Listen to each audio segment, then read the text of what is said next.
Disability discussions with Ihoma Healthcare.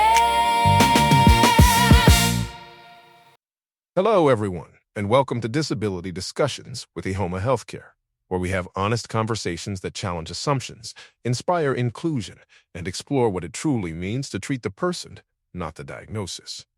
I'm your host, Dr. Grace, and we're so grateful you've chosen to spend part of your day with us. And I'm your host, Dr. Gadson. Whether you're a person with a disability, family member, caregiver, healthcare professional, educator, employer, or someone who simply wants to better understand disability, welcome. Our goal is simple: to create conversations that change perspectives and ultimately improve lives. Today's topic is one that almost every person with a disability has experienced. Not inaccessible buildings, not insurance, not transportation. Words, the things people say. Sometimes they're well-intentioned, sometimes they're awkward, sometimes they're offensive, and sometimes they reveal just how much society still misunderstands disability. Words matter. They shape relationships, they influence confidence, they affect mental health. They create barriers or they remove them. Today we're talking about the things people say to disabled people that need to stop. One of the first things we should acknowledge is that most people aren't intentionally trying to be hurtful. Most comments come from curiosity, awkwardness, or simply not knowing any better. But good intentions don't always equal good impact. Exactly. If I accidentally step on your foot, I may not have intended to hurt you, but your foot still hurts. The same applies to language. The goal isn't to shame people. The goal is awareness. Let's start with one people hear all the time. You're so inspiring. At first glance, that sounds like a compliment. Sometimes it absolutely is, but here's the problem. If someone says you're inspiring simply because you exist, or because you're grocery shopping, or because you have a job, that's not really a compliment.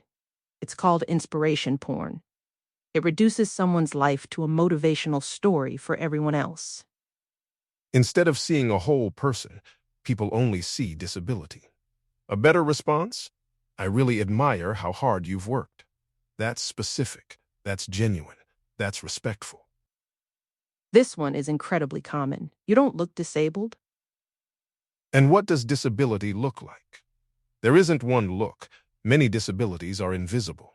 Autism, epilepsy, mental health conditions, chronic pain, multiple sclerosis, hearing loss, traumatic brain injury, learning disabilities. When someone says you don't look disabled, what they're really saying is, my idea of disability is based on stereotypes. This one always makes me pause. I could never do what you do. Think about what that implies. It suggests that life with a disability isn't worth living. But millions of people with disabilities have fulfilling, meaningful, successful lives. They're parents, doctors, teachers, artists, business owners, athletes, neighbors, friends. Disability changes life. It doesn't eliminate purpose. Curiosity is natural, but asking a stranger what's wrong with you isn't appropriate. Imagine walking up to someone and asking, what's wrong with your marriage? What's wrong with your finances? What's wrong with your health? We recognize those as private. Disability deserves the same respect. This one happens constantly. A disabled adult is standing right there and someone asks the caregiver, what does he want? Instead of asking the person, even if communication is different, always begin with the individual. They deserve the opportunity to answer first. Another common one, you're so brave. Sometimes, yes, people overcome extraordinary circumstances. But simply living life isn't bravery. Going to work, going shopping, having dinner, living independently.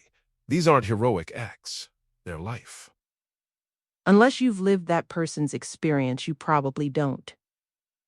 Empathy doesn't require comparison.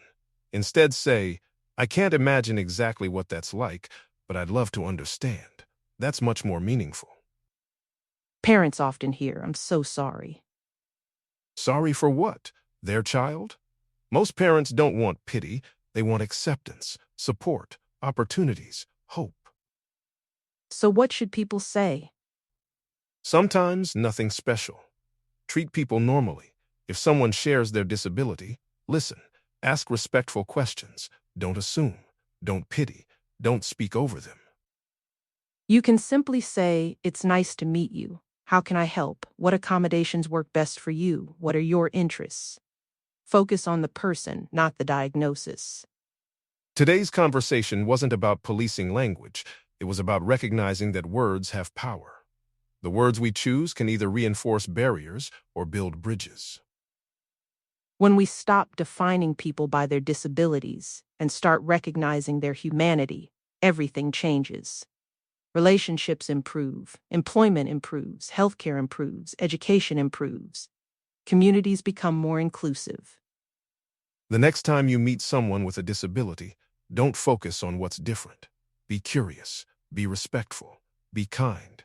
And remember, everyone wants the same basic things: to belong, to be respected, to be heard, to be valued. Thank you for joining us for another episode of Disability Discussions with Ihoma Healthcare. If today's conversation challenged your thinking or gave you a new perspective, please subscribe, leave a review, and share this episode with someone who needs to hear it.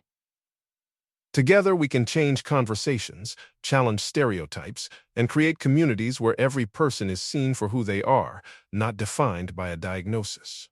Until next time, remember, Treat the person, not the diagnosis. we'll see you next time on Disability Discussions with Ihoma Healthcare.